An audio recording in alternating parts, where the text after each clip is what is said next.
This case is about the recreational or employee engagement activities done by HR team.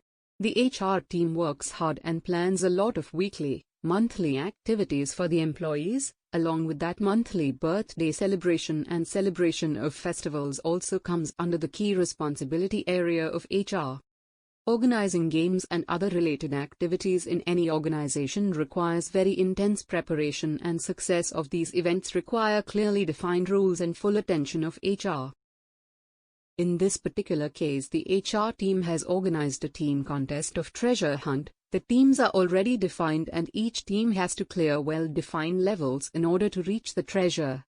The HR team has prepared separate task list for each team in the form of riddles, and each team has to solve the riddle in order to reach the next level.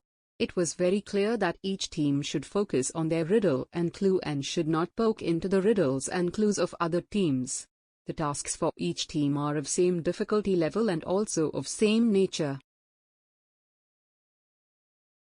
The game started with full swing and everybody was excited. The participants are trying hard to solve the riddles and clear all the levels to reach up the treasure.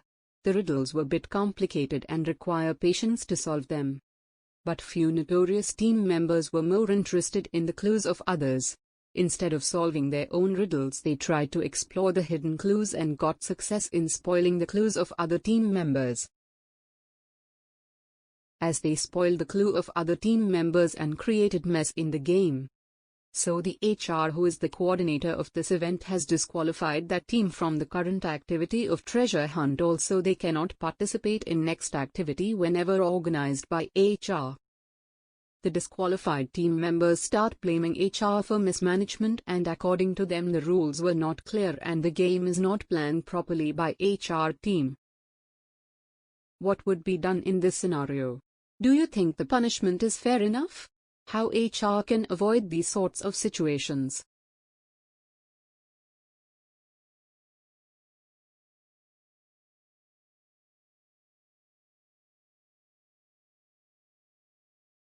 The key for successful execution of these activities lies in well-defined rules. The rules should be defined well and clearly communicated to the team members. In case of any confusion, the team members should be appreciated to discuss before starting the game.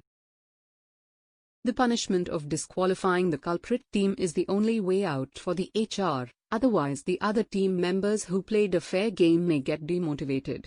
This punishment may help in properly conducting other such activities in future.